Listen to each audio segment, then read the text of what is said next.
Morning students, हम start करते हैं हमारी आज की क्लास। देखो, कल हमने पढ़ा था लुईस पास्चर के बारे में, थोड़ा सा फर्मेंटेशन के बारे में, और इसके अलावा ट्यूबरक्लोसिस बैक्टीरिया की खोज वगैरह। लेकिन वो कल क्या हुआ, गड़बड़ हो गई, इसमें वॉइस जो थी हमारी क्लियर नहीं थी, तो उसकी वजह से हम वो जो कल जो हमने कंटेंट पढ़ा, आज मैं दोबारा उसकी क्लास एक बार फिर से रिपीट कर रहा हूँ, क्योंकि कल मुझे नहीं लगता कि आप लोगों को, स्टूडेंट्स को समझ में आएगा। ठीक है ना, तो हम एक बार उसको फिर से रिपीट कर रहे हैं। पार्ट फर्स्ट, पेपर 2 और unit 1, history of microbiology, history हम पढ़ रहे हैं।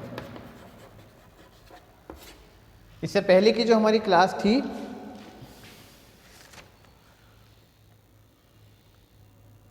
जो 10th क्लास थी कल जो हुई थी, ठीक है ना, उसके अंदर वॉइस की प्रॉब्लम थी, तो मैं उसको आज दोबारा रिपीट कर रहा हूँ कल वाले कंटेंट को। तो आप ये मत सोचिएगा ये दोबारा क्यों है, या वो कल वाले की गड़बड़ जो हो गई थी। डिस्कवरी ऑफ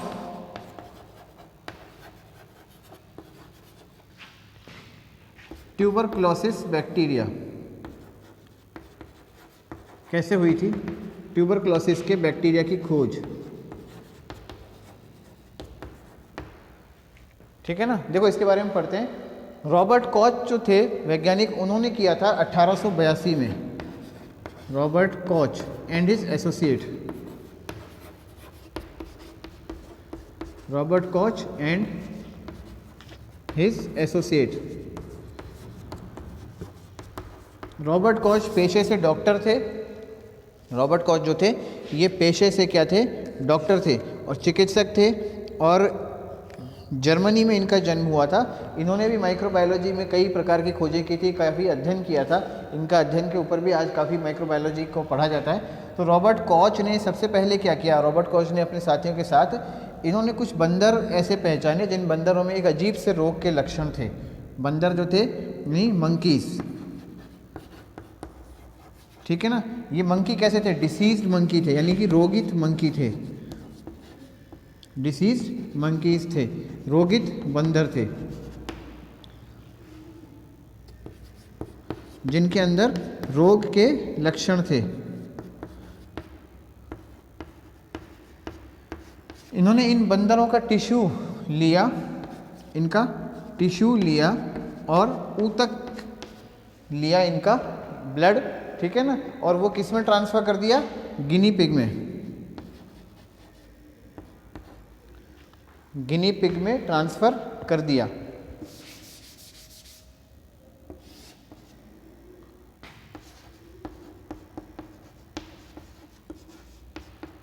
गिनी पिग एक छोटा खरगोश के जैसा जानवर होता है, उसके अंदर इन्होंने इसको ट्रांसफ़र कर दिया। एक्सपेरिमेंटल जो ऑर्गेनिज्म हैं, जिन प्राणियों के ऊपर एक्सपेरिमेंट प्रयोग किए जाते हैं, उनमें guinea pig, rabbit, rat, monkey ये प्रमुख हैं। ठीक है ना, तो गिनी पिग में उन्हें ट्रांसफ़र कर दिया। ये गिनी पिग जो थे ये हेल्दी गिनी पिग थे। ये गिनी पिग जो थे ये हेल्दी गिनी पिग थे, लेकिन कुछ समय बाद क्या हुआ, इनमें भी वैसे ही रोग के लक्षण आ गए जैसे लक्षण मंकीज़ के अंदर थे। ठीक है ना, तो जो क्षय रोग के लक्षण थे, कुछ समय बाद ये जो गिनी पिग थे इनकी मृत्यु हो गई। गिनी पिग्स की मृत्यु के बाद उन्होंने इनका लंग्स लिया, इन लंग्स से वाहिकाएं निकाली, यानी ट्यूबरकली निकाली,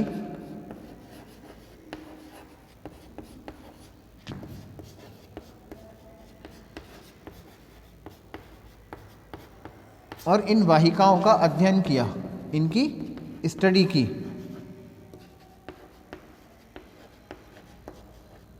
इनके अध्ययन पर उन्हें रॉड शेप, यानी कि लंबे दंड रूपी जीव मिले। Rod shape organisms, small rod shape organisms इन्हें दिखे, छोटे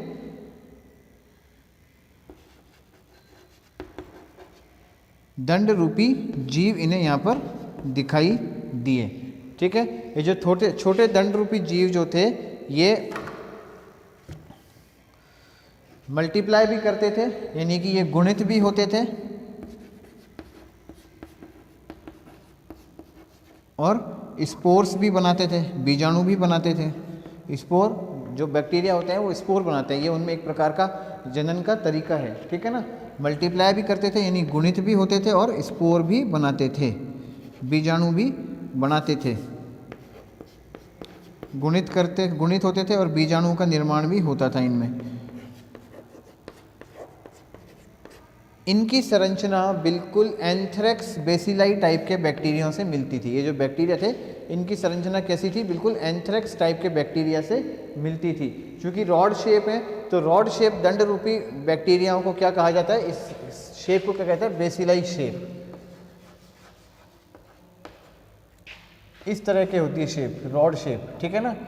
इस शेप के बैक्टीरिया उनको दिखाई दिए, सूक्ष्म जीव उनको दिखाई दिए, जो कि क्या मल्टीप्लाई भी करते थे यानी वृद्धि भी करते थे, गुणित भी करते थे, 2 से 4, 4 से 8 इस तरह से बढ़ रहे हैं, और साथ ही साथ स्पोर भी बनाते हैं, बीजाणु भी ये बना रहे थे।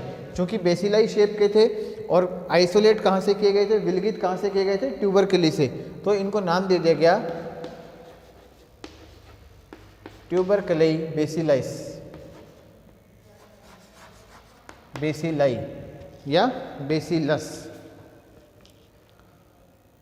इनको नाम दे दिया गया ट्यूबरकली बेसिलस।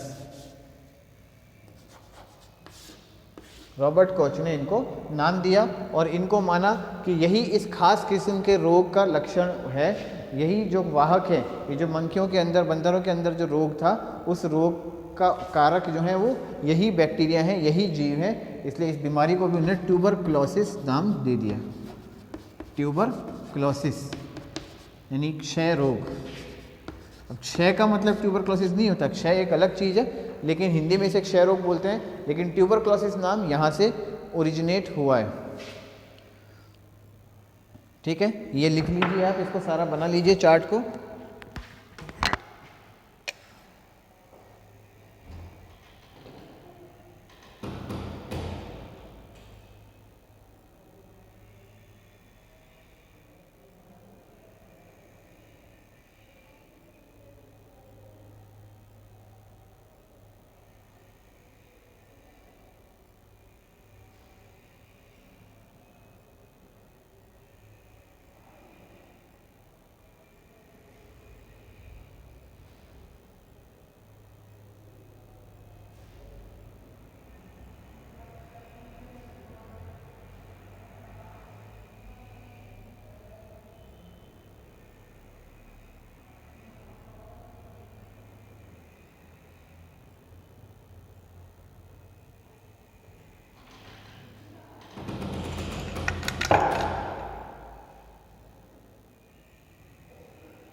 हाँ, तो यहाँ तक बात होगी रॉबर्ट कॉच की।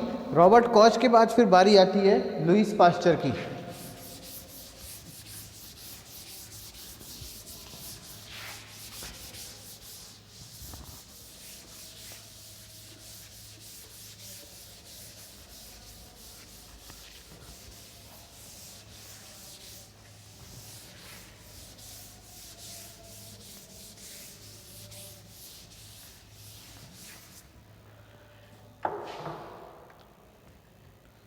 रॉबर्ट कॉच के बाद जिसकी बारी आती है वो वैज्ञानिक है लुईस पास्चर।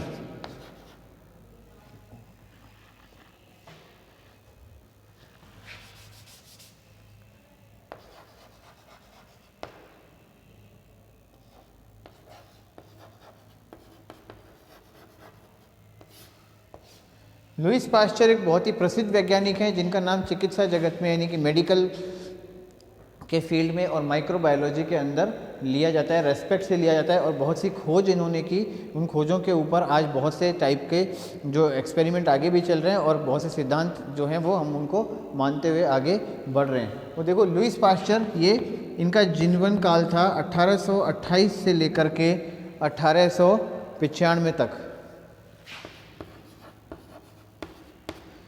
इनके द्वारा दिए गए सिद्धांतों का जो एक्सपेरिमेंट्स इनने किए थे, इनके प्रिंसिपल्स को हम आज भी यूज़ करते हैं अलग अलग फील्ड में। बताएंगे हम अभी।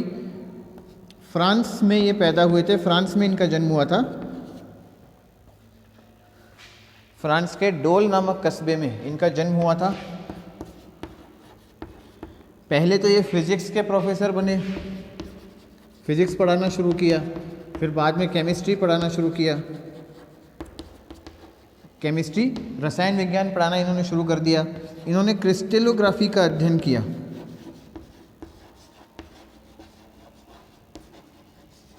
क्रिस्टलोग्राफी का अध्ययन इन्होंने किया। इसी समय इन्होंने टार्टरिक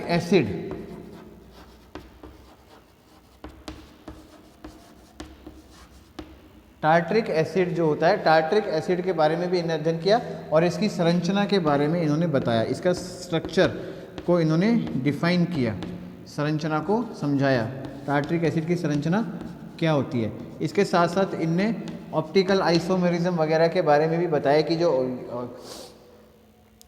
इस तरह के ऑर्गेनिक कंपाउंड्स होते हैं, जो कार्बनिक पदार्थ होते हैं, वो प्रकाश समावयवता कैसे प्रदर्शित करते हैं, कैसे शो करते हैं। तो ये सारी बातों की केमिस्ट्री की थी जो चल रही थी। लेकिन धीरे धीरे क्या हुआ, अचानक 1856 में गेम चेंजिंग ईयर था इनके लाइफ में। ये एक इंडस्ट्रियलिस्ट के संपर्क में आए, उद्योगपति के संपर्क में आए, जो फर्मेंटेशन इंडस्ट्री से जुड़ा हुआ था।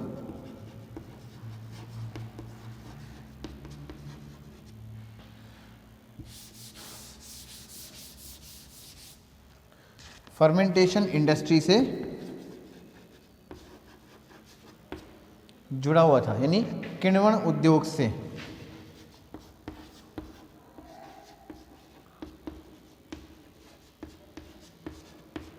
जुड़ा हुआ था। उस समय तक लोगों को ये पता था कि फर्मेंटेशन यानी किण्वन एक ऐसी प्रक्रिया होती है जिससे माल्ट को या शुगर को सड़ा करके अल्कोहल का निर्माण किया जाता है।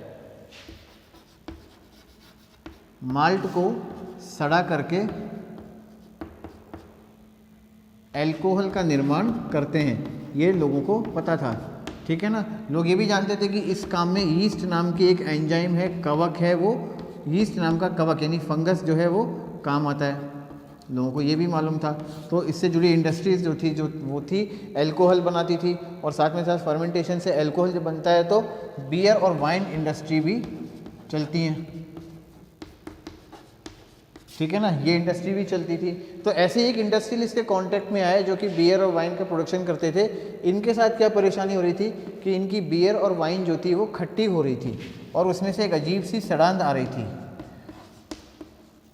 उसमें खट्टापन हो रही थी, खट्टापन हो रहा था और एक अजीब सी सड़ांध आ रही थी, जिसकी वजह से उनका जो प्रोडक्ट था वो ख़राब हो रहा था। उन्होंने इनसे मदद करने के लिए कहा, क्योंकि ये केमिस्ट्री के प्रोफेसर थे, तो उन्होंने इनसे मदद करने के लिए कहा कि आप किसी तरह से हमारी मदद कीजिए, क्योंकि हमारी प्रॉब्लम है, इसमें हमें परेशानी आ रही है।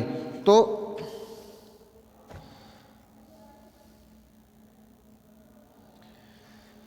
इन्होंने एक्सपेरिमेंट किए,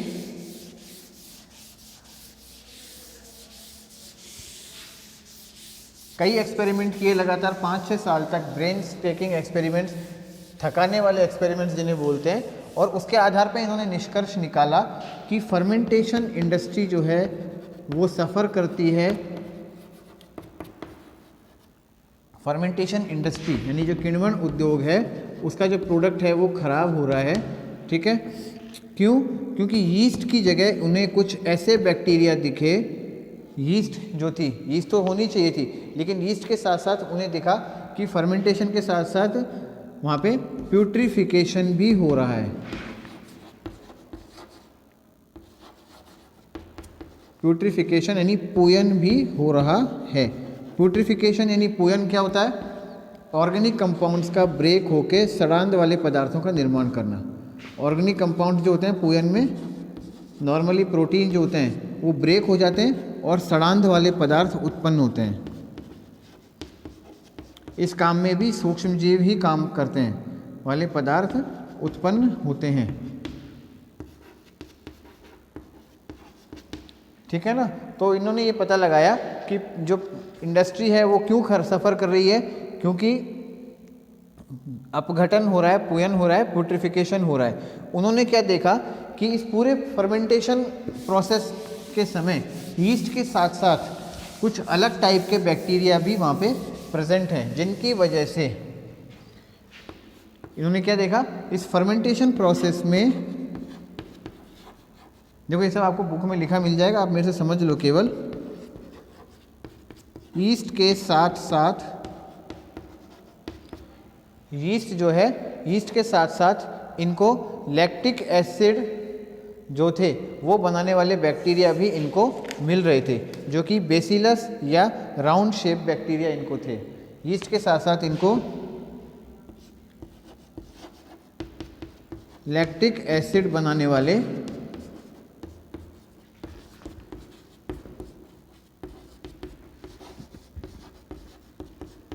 बेसिलस यानी कि दंड रूपी या राउंड शेप गोल बैक्टीरिया भी इनको मिल रहे थे।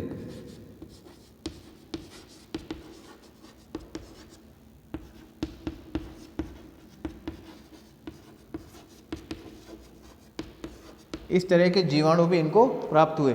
इन्होंने किया क्या, इन्होंने वो जो खट्टी बियर या जो वाइन थी उसके ऊपर टेस्ट किया कि आखिरकार वो खट्टी क्यों है, उसमें खट्टापन क्यों आ रहा है। तो बियर या वाइन का जो नॉर्मल फ्लेवर होता है वो होता है because of the presence of ethyl alcohol, alcohol की प्रेजेंस की वजह से।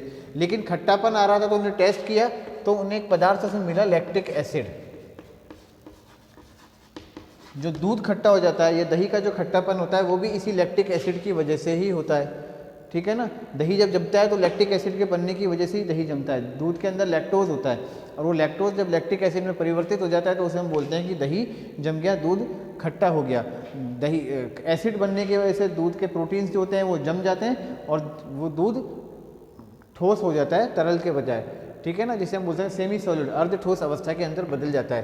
तो लैक्टिक एसिड उनको मिला तो इससे वो समझ गए कि जो बियर वाइन जो है वो खट्टी हो रही है, वो क्यों हो रही है, because of the presence of lactic acid. अब वो समझ गए कि यीस्ट के साथ साथ जरूर कोई ऐसा जीवाणु भी उसके अंदर उपस्थित होना चाहिए, ऐसा कोई जीव या कीटाणु भी उसके अंदर उपस्थित होना चाहिए जो कि लैक्टिक एसिड को बना रहा है। उन्होंने ज़्यादा अध्ययन किया तो उनको दंड रूपी बेसिलस या राउंड शेप बैक्टीरिया नहीं बोलते थे, वो कहते थे राउंड शेप जर्म्स उनको दिखे, कीटाणु उनको दिखे, ठीक है ना, ऐसे कीटाणु उनको दिखे। तो वो समझ गए कि ये जो कीटाणु थे इन्हीं की वजह से जो बियर इंडस्ट्री थी, वाइन इंडस्ट्री थी, वो खराब हो रही थी। इसके बेसिस पर एक थ्योरी डिसाइड हुई, एक थ्योरी बनी जो कहलाती है जर्म थ्योरी ऑफ फर्मेंटेशन। ये थ्योरी कहलाती है जर्म थ्योरी ऑफ फर्मेंटेशन या जर्म थ्योरी।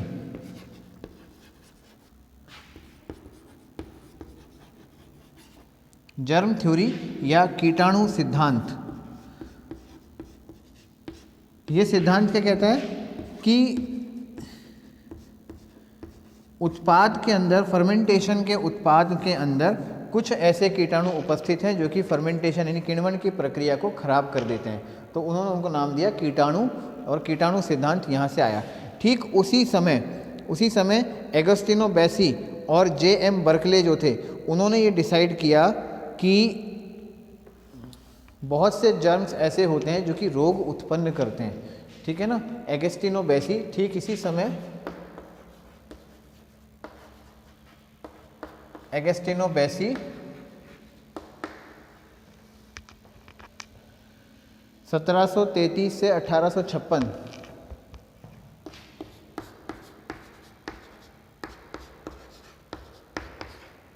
इनका जीवन काल था, 1733 से 1856। और जे.एम. बर्कले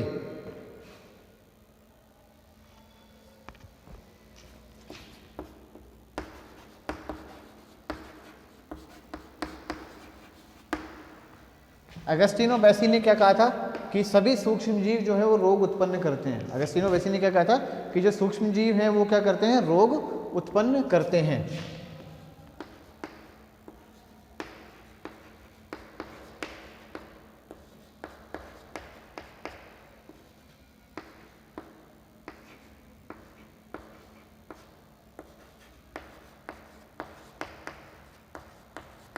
ये कह रहे हैं माइक्रोब्स कॉज द डिसीज।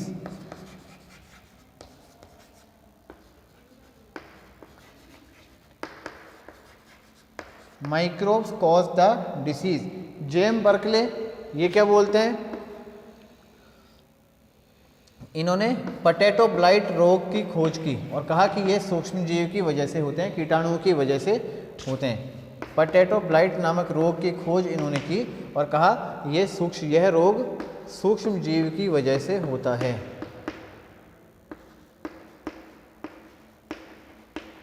सूक्ष्म जीव कीटाणु की वजह से होता है, कीटाणु यानी जर्म्स की वजह से होता है। ठीक है ना, ये बात कही थी J.M. बर्कले ने। और ठीक उसी समय पास्चर ने किण्वन का कीटाणु सिद्धांत प्रस्तुत किया। तो ये सब मिलकर के बन गया जर्म थ्योरी ऑफ डिसीज, जो कि ये कहता है, इस सब से अपने आप बन गया जर्म थ्योरी ऑफ डिसीज, यानी रोग का कीटाणु सिद्धांत।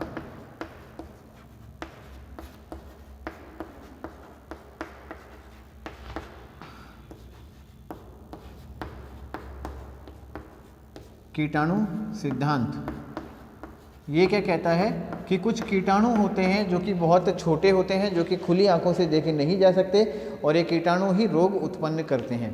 इन कीटाणुओं से रोग होता है, ये कहलाता है ये कहलाता है रोग का कीटाणु सिद्धांत, यानी जर्म थ्योरी ऑफ डिसीज। यह सिद्धांत दिया था लुईस पास्चर ने।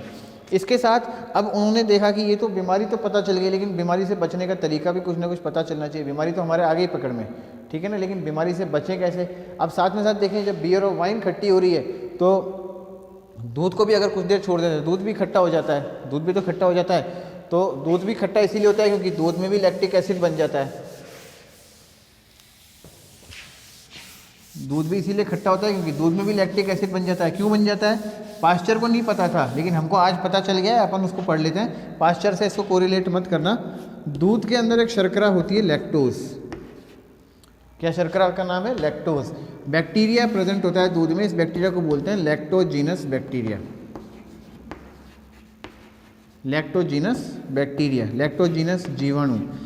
ये बैक्टीरिया इस लैक्टोज शर्करा को खाता है, इसको डाइजेस्ट करता है, इसको फीड करता है और लैक्टिक एसिड बना देता है।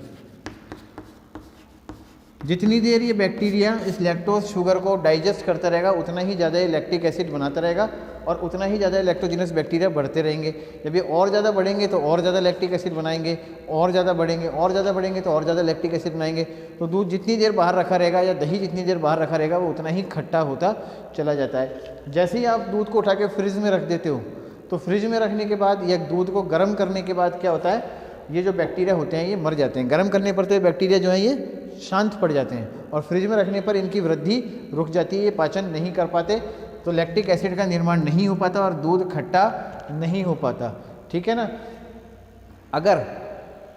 अगर लैक्टिक एसिड बन जाए, अगर लैक्टिक एसिड दूध में बन जाए तो दूध का जो पीएच मान है वो कम हो जाता है। पीएच मान 3 से 4 के बीच में आ जाता है। दूध का पीएच क्या होगा, वो कम हो जाएगा। जब दूध का पीएच कम हो जाता है तो कम पीएच में दूध में लैक्टोज के साथ साथ प्रोटीन्स भी प्रेजेंट होते हैं। खाली लैक्टोज नहीं होता, दूध में प्रोटीन्स भी पाए जाते हैं। तो वो प्रोटीन क्या है, आपस में चिपक जाते हैं, आपस में क्या है वो डीनेचर होकर प्रेसिपिटेट हो जाते हैं, अवक्षेप बना लेते हैं। उसे हम बोलते हैं दही जमना। प्रोटीन्स जो होते हैं आपस में उलझ जाते हैं, ठीक है ना, तो उसे हम बोलते हैं दही का जमना।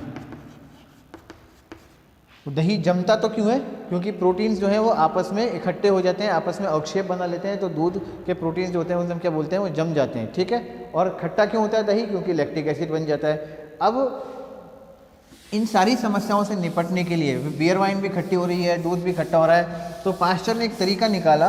उन्होंने क्या कहा कि अगर आप किसी भी जिस पदार्थ को जो खट्टा हो रहा है उसको अगर आप खराब होने से बचाना चाहते हो तो उसको लगभग 100 डिग्री सेंटीग्रेड पर या 60 से 70 डिग्री सेंटीग्रेड पर केवल कुछ समय के लिए उसे गर्म कर दो, उसे हीट कर दो और हीट करने के बाद उसे पैक कर दो एयर टाइट कंटेनर के अंदर, एयर टाइट कंटेनर के अंदर, ठीक है ना, जिसके अंदर हवा ना जा सके, यानी कि वायु रोधी बर्तन में उसको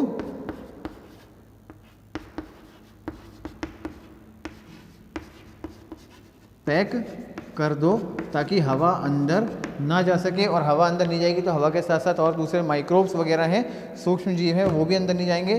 तो इससे क्या होगा, हमारा जो पदार्थ है वो बचा रहेगा। ये प्रोसेस आज जाना जाता है पाश्चराइजेशन के नाम से। ये जो प्रोसेस है आज पाश्चराइजेशन के नाम से जाना जाता है, जो कि मिल्क इंडस्ट्री में और फूड इंडस्ट्री में बहुत ज़्यादा पॉपुलर है।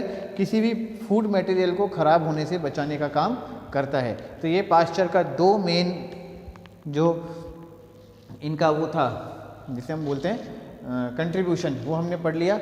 एक कंट्रीब्यूशन और इन्होंने दिया, वो हम पढ़ते हैं। पहले तो आप ये लिख लीजिए,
एक और कंट्रीब्यूशन इन्होंने साथ में साथ दिया।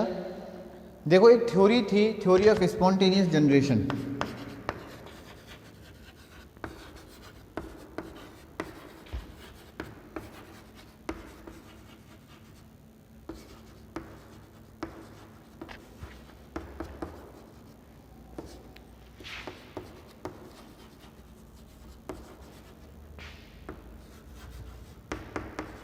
एबायोजेनेसिस, theory of abiogenesis spontaneous generation, यानी कि सह उत्पत्ति सिद्धांत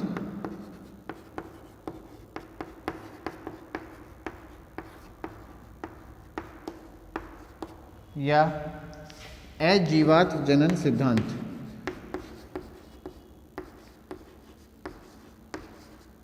जब एंटोनी वॉन लीeuwenhoek ने सूक्ष्म जीवों की खोज की, उसके बाद ये बहस शुरू हुई कि ये आते कहाँ से हैं। तो कुछ लोगों ने कहा, जो ज़्यादा समझदार थे, उन्होंने कहा कि ये अपने आप पैदा हो जाते हैं, सह उत्पत्ति होती है इनकी, अपने आप उत्पत्ति हो जाते हैं, अपने आप पैदा हो जाते हैं। कुछ लोगों ने कहा कि ये निर्जीव चीज़ों से उत्पत्ति होती है इनकी, ठीक है ना। उन लोगों ने क्या किया, उन लोगों ने देखा गोबर में हो रहे हैं, मिट्टी में हो रहे हैं, तो लकड़ी के टुकड़ों पे हो रहे हैं, जो गीली लकड़ी होती है उस पे हो रहे हैं, जो बाहर की लकड़ी की जो छाल है वो गीली है उस पे हो गए, दीवारों पे हो गए, छतों पे हो गए, पर्दों पे हो गए, कपड़ों पे हो गए। तो उन्होंने देखा कि ये क्या है, एबायोजेनिस, यानी कि जो निर्जीव वस्तुएं होती हैं उनसे ये उत्पन्न होते हैं। ये कुछ समझदार लोगों ने कहा, जिनको ज़्यादा पता नहीं था, उन्होंने कहा बोल दिया ऐसा होता है, जब देखा उन्होंने उसको बोल दिया। धीरे धीरे लोगों ने पता लगाया, जैसे श्लाइडेन और शॉन की थ्योरी आई, उन्होंने कहा कि हर सेल जो है वो पहले से प्रेजेंट सेल से ही उत्पन्न होता है। तो ये जो थे ये भी कोशिकाओं से बने थे, तो इसका मतलब ये भी पहले से कोई ना कोई जीवित कोशिका होगी, उसी से उत्पन्न होंगे। और धीरे धीरे ये थ्योरी क्या है, रिजेक्ट होती चली गई और एक नई theory I, theory of biogenesis, theory of biogenesis.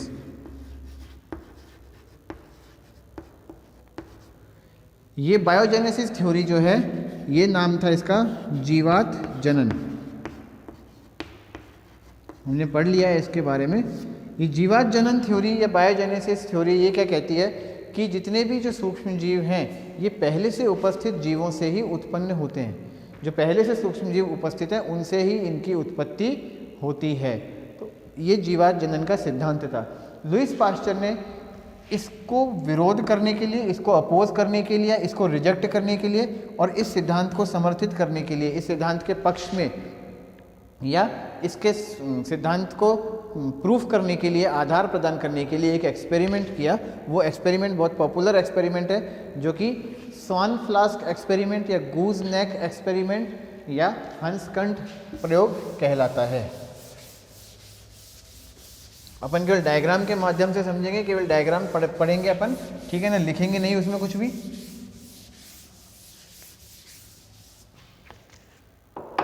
इन्होंने किया था हंस कंठ प्रयोग, यानी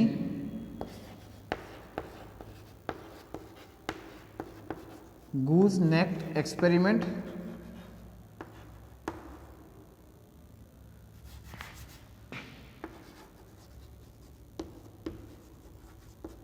या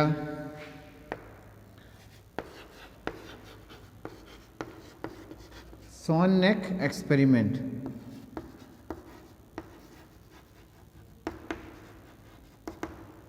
क्यों है इसका नाम ऐसा सॉन नेक एक्सपेरिमेंट? सॉन यानी हंस, गूज यानी हंस। तो एक बॉटल बनाई उन्होंने, जिसका तो पहनता था वो तो कूल था, ठीक है, और इसकी जो गर्दन थी वो बिल्कुल हंस के आकार, हंस की गर्दन जैसी आकार की थी, इस तरीके की, और नीचे से ये ज़्यादा मोटी थी और जैसे जैसे ऊपर बढ़ रही थी वैसे वैसे सकड़ी होती जा रही थी,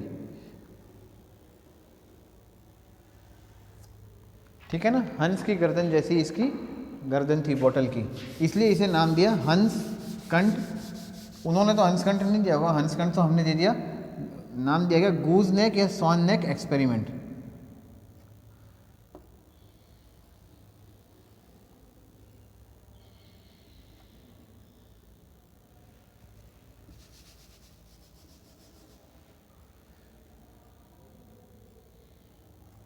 ये बॉटल इन्होंने बनाई, ठीक है ना। अब इससे पहले रॉबर्ट कॉच वगैरह कुछ वैज्ञानिक ऐसे जो थे वो संवर्धन के बारे में, कल्चर के बारे में बता चुके थे, संवर्धन यानी कल्चर के बारे में बता चुके थे। ये इन लोगों ने बताया था कि किसी कृत्रिम रूप से तैयार किए गए पोष माध्यम के ऊपर अगर आप बैक्टीरिया को ग्रो कराओगे, वृद्धि कराओगे, ठीक है ना, तो उसमें बैक्टीरिया अपने आप वृद्धि करेंगे। ये प्रक्रिया कहलाती क्या? संवर्धन, ठीक है। तो इसके लिए क्या है, एक पोष माध्यम चाहिए होता है। पोष माध्यम यानी कि ऐसा पदार्थ जिसके अंदर बैक्टीरिया की या जीवाणु की वृद्धि के लिए आवश्यक सभी पदार्थ उपस्थित हों। तो उस पोष माध्यम को तैयार करने के लिए इन्होंने क्या किया, आपके बुक में लिखा है मांस के टुकड़ों को उबाला, और इंग्लिश की बुक्स में लिखा मिलेगा इन्होंने मीट ब्रॉथ लिया। क्या लिया? इंग्लिश की बुक में या कोई अच्छी बुक लोगे तो उसमें लिखा मिलेगा मीट ब्रॉथ लिया। मीट ब्रॉथ क्या होता है? ब्रॉथ तरल माध्यम, ब्रॉथ का मतलब है तरल माध्यम, तरल माध्यम, और मीट ब्रॉथ का मतलब है ये ऐसा माध्यम होता है जिसमें मांस के सभी अवयव इसमें उपस्थित होते हैं। मांस के अवयव इस तरल माध्यम में अगर उपस्थित हो तो वो कहलाता है मीट ब्रॉथ। अब रेडीमेड, आज के टाइम में रेडीमेड अगर मीट ब्रॉथ की बात करें तो पाउडर आता है, उस पाउडर को पानी में डिसॉल्व कर देते हैं। उसमें मीट में जितने भी कंटेंट मीट के अंदर प्रेजेंट होते हैं, प्रोटीन, कार्बोहाइड्रेट्स, फाइबर्स वगैरह, वो सब उसके अंदर पाउडर में प्रेजेंट होते हैं। उसे केवल डिसॉल्व करना है तो जो मीडियम आपका बन जाएगा वो बिल्कुल वैसा बन जाएगा जो इन्होंने लिया था। अब उस समय इतनी ज़्यादा टेक्नोलॉजी नहीं थी तो इन्होंने क्या किया, मांस के टुकड़ों को पानी में बहुत देर तक उबाला, मांस के टुकड़ों को पानी में बहुत समय तक उबाला। उबालने से क्या हुआ, जो मांस के जितने भी पदार्थ थे, अवयव थे, वो पानी के अंदर आ गए और फिर मांस के टुकड़ों को निकाल के फेंक दिया, खाली पानी पानी इन्होंने रखा। तो ये जो पानी था, ये पानी एक बहुत अच्छा पोष माध्यम बन गया, एक बहुत अच्छा न्यूट्रिएंट मीडियम बन गया जिसमें सभी जीव ग्रो कर सकते हैं, वृद्धि कर सकते हैं। बैक्टीरिया जो थे इसमें वृद्धि कर सकते थे। उनके टाइम तक बैक्टीरिया के बारे में नहीं पता था। लुईस पाश्चर तो इनको कीटाणु बोलते थे, लुईस पाश्चर जो थे वो तो इनको जर्म बोलते थे, कीटाणु। वो बैक्टीरिया नहीं बोलते थे, वो तो इनको क्या बोलते थे, कीटाणु या जर्म। कीटाणु तो नहीं, वो तो फ्रांस के थे, जर्म बोलते थे। तो उन्होंने वो मीट ब्रॉथ जो ऐसे तैयार किया, इसमें मांस के टुकड़ों को काफ़ी देर तक उबाला। उबालने से मांस के सारे अवयव उस पानी के अंदर आके घुल गए। फिर इसको ठंडा करके उन्होंने मांस के टुकड़ों को निकाल दिया, पानी को इसके अंदर डाल दिया, राउंड बॉटम के बॉटल के अंदर। ऊपर से ये हंस की जैसी गर्दन की नली इनने इसके ऊपर लगा दी और इसको खुला छोड़ दिया, यहाँ से इसको ओपन छोड़ दिया, ठीक है ना। अब इसमें से हवा अंदर आ सकती थी, हवा तो अंदर आ सकती थी, और हवा के अंदर जितने माइक्रोब्स उपस्थित हैं, सूक्ष्म जीव उपस्थित है, वो भी अंदर आ सकते थे, लेकिन वो हवा आगे तक तो पहुंच रही थी यहाँ से, लेकिन यहाँ जब गर्दन घूम रही थी, यहाँ गर्दन पे माइक्रोब जो थे वो अटक रहे थे, रुक रहे थे, वो आगे नहीं जा सकते थे।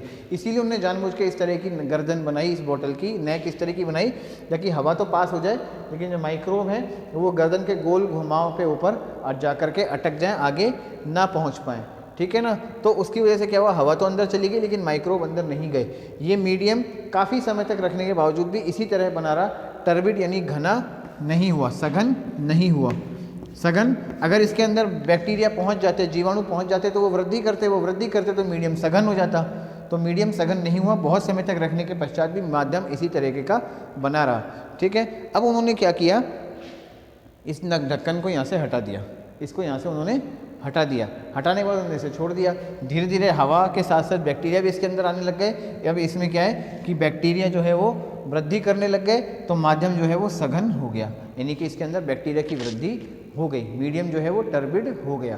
पहले ये साफ मीडियम था, जब बैक्टीरिया की वृद्धि इसमें हो गई तो वो बिल्कुल घना हो गया, आर पार दिखाई देना, गदला जिसे बोलते हैं वो हो गया, तो हमें आर पार दिखाई देना उसको बंद हो गया। तो इसके आधार पर उन्होंने निष्कर्ष निकाला कि हवा में उपस्थित बैक्टीरिया अगर इस माध्यम के अंदर आ जाते हैं तो वही वृद्धि करके नए बैक्टीरिया, नए जर्म को, नए कीटाणुओं को उत्पन्न करते हैं। अगर हवा को हम किसी तरह से रोक लें या शुद्ध हवा ही अंदर जा पाए जिसमें बैक्टीरिया उपस्थित ना हो, तो ऐसी स्थिति के अंदर इसमें जीवाणु या माइक्रोब्स की वृद्धि नहीं होती। तो इसका मतलब क्या है, अजीवात जनन का सिद्धांत फेल हो गया। जीवात जनन का जो सिद्धांत था उन्होंने इसको खत्म कर दिया। उन्होंने कहा कि अगर अजीवात जनन की बात होती तो इसमें अपने आप बैक्टीरिया की वृद्धि हो जाती, इसमें अपने आप जीवाणु जो है इसमें बढ़ जाते, लेकिन चूंकि अजीवात जनन होता ही नहीं है तो बाहर से जब कोई बैक्टीरिया इसमें आया नहीं तो इसमें नए जीवाणु उत्पन्न नहीं हुए। अगर बाहर से थोड़े से भी बैक्टीरिया इसमें आ गए, जैसे उन्होंने गर्दन हटाई, थोड़े टाइम के लिए वापस लगा दी, तो थोड़े से बैक्टीरिया इसके अंदर आ गए, फिर इसके अंदर जीवाणु की वृद्धि होना शुरू हो गई। फिर इसके अंदर कुछ समय बाद बहुत सघन जीवाणु आ गए। तो इसका मतलब उन्होंने कहा कि नई जो सूक्ष्म जीव हैं वो पहले से उपस्थित सूक्ष्म जीवों में वृद्धि के फलस्वरूप ही बनते हैं, उनका अजीवात जनन नहीं होता, वो स्वतः उत्पत्ति उनकी नहीं होती। तो ये इनका एक बहुत इंपॉर्टेंट एक्सपेरिमेंट है जिसके आधार पर इन्होंने सिद्ध किया कि थ्योरी ऑफ बायोजेनेसिस जो है वही सही है, ए बायोजेनेसिस की थ्योरी जो है वो फेल है, वो काम नहीं करती। इसके अलावा उन्होंने एक और काम किया जो कि एक्सीडेंटली हुआ।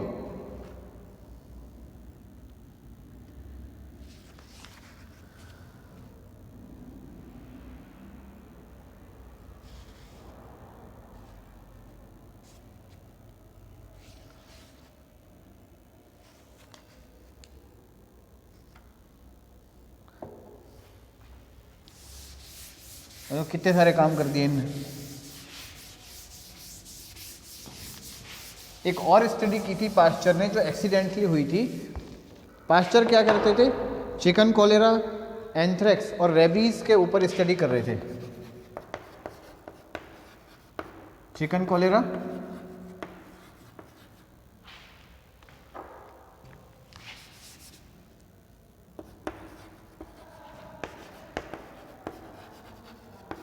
एंथ्रेक्स और रेबीज के ऊपर स्टडी कर रहे थे। इन्होंने क्या किया, एंथ्रेक्स से रोगित कुछ चूजों से एंथ्रेक्स के जीवाणुओं को निकाल के पेट्री प्लेट के ऊपर संवर्धित किया। ठीक है, कुछ पेट्री प्लेट ऐसे उन्हें संवर्धित कर दी। काफ़ी सारी पेट्री प्लेटें ने ली, इनमें से एक पेट्री प्लेट कुछ समय तक रखी रह गई जो खराब हो गई, उसमें उपस्थित जो एंथ्रेक्स के जीवाणु थे वो खत्म हो गए, मर गए। उन्होंने उनका ध्यान नहीं दिया। उन्होंने क्या किया, कुछ चूजों को, जो स्वस्थ चूजे थे,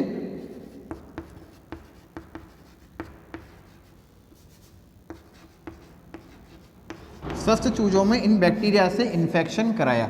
एक प्लेट जो थी खराब थी, इस प्लेट से जिस चूजे में इन्फेक्शन कराया उसमें एंथ्रेक्स की बीमारी उत्पन्न नहीं हुई। वो भौचक के रह गए कि इसमें एंथ्रेक्स की बीमारी क्यों नहीं हुई, इसमें होनी चाहिए थी। उनने उस प्लेट को देखा जिस प्लेट से उस चूजे में इन्फेक्शन कराया था, संक्रमण कराया था, तो उन्हें पता चला कि वो प्लेट तो खराब थी, उस प्लेट से के अंदर जो बैक्टीरिया थे वो खत्म हो चुके थे, मर चुके थे, तो ए वायरल मर चुके थे, तो चूजों में इन्फेक्शन नहीं हुआ। अब इनने क्या किया, कोई बात नहीं, अब इनको फिर इन्फेक्शन कराएंगे। उनने दूसरी प्लेट जिसके अंदर जीवाणु बिल्कुल सही हालत में थे, जीवित थे, उससे उन चूज़ों को इन्फेक्शन कराया, तब भी उन चूज़ों में बीमारी उत्पन्न नहीं हुई। तो अब उनका और ज़्यादा वो चौंक गए कि ऐसा क्या हो गया कि अब भी इनमें बीमारी नहीं हो रही, जबकि इनके अंदर तो स्वस्थ जो सही बैक्टीरिया थे, जीवित बैक्टीरिया थे, उनसे इन्फेक्शन कराया तो बीमारी होनी चाहिए। तो उनने इसके आधार पर निष्कर्ष निकाला कि यदि किसी भी जीवाणु का ए वायरुलेंट स्ट्रेन लें, ए वायरुलेंट स्ट्रेन यानी कि अरोग कारक, जो रोग ना फैला सके, क्योंकि ये बीच वाली प्लेट जिससे उन्होंने चूजे में इन्फेक्शन कराया था, जो बैक्टीरिया खत्म हो चुके थे, मर चुके थे, वो रोग नहीं उत्पन्न कर सकते थे। तो अरोग कारक विभेद लें, बैक्टीरियाओं के विभेद कहलाते हैं, अलग अलग प्रकार, एक ही प्रजाति के अलग अलग बैक्टीरिया विभेद कहलाते हैं, ठीक है ना। जैसे आपका हम सुन रहे हैं कोरोना का स्ट्रेन आ गया, तो कोरोना इस वायरस तो वही है, उसमें थोड़ा सा परिवर्तन हो गया तो वो अलग तरीके का दिखाई देने लग गया, तो वो स्ट्रेन बन गया। तो सूक्ष्म जीवों में अलग अलग भांति जो बनती है, वेराइटीज़ जो बनती हैं, वो स्ट्रेन कहलाती हैं। तो अरोग कारक विभेद जो है वो अरोग कारक विभेद यानी ए वायरुलेंट स्ट्रेन किसी जीव के शरीर में जाए, के शरीर में अगर चला जाए तो रोग प्रतिरोधक क्षमता उत्पन्न कर देता है। रोग प्रतिरोधक क्षमता उत्पन्न कर देता है। किससे रोग प्रतिरोधक क्षमता उत्पन्न कर देता है? वायरुलेंट स्ट्रेन से।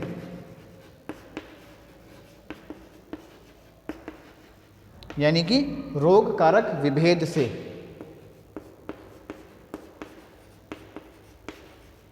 रोग कारक विभेद से प्रतिरोधन क्षमता उत्पन्न कर देता है। यानी कि ऐसे जीव जिनमें अगर ए रोग कारक विभेद, ए वायरुलेंट स्ट्रेन अगर डाल दें, उसके बाद अगर उनमें वायरुलेंट स्ट्रेन डालें, रोग कारक विभेद डालें, तो ऐसे जीवों के अंदर बीमारी उत्पन्न नहीं होगी। तो यह रोग प्रतिरोधक क्षमता का बेस बना, किसका? इम्यूनाइजेशन का आधार बना। इम्यूनाइजेशन का बेस इससे बना, और इसी सिद्धांत के ऊपर आज वैक्सीन्स जो है वो बनाई जाती हैं। आज भी जो वैक्सीन्स हैं वो इसी सिद्धांत के ऊपर बनाई जा रही हैं। तो ये काम भी पास्चर ने किया था। तो पास्चर के जो मेन वर्क थे वो हमने पढ़ लिए, ठीक है ना स्टूडेंट्स। इससे आगे की स्टडी जो है हम कल कंटिन्यू करेंगे। आज के लिए हमारी क्लास को कंक्लूड कर रहे हैं। Thank you.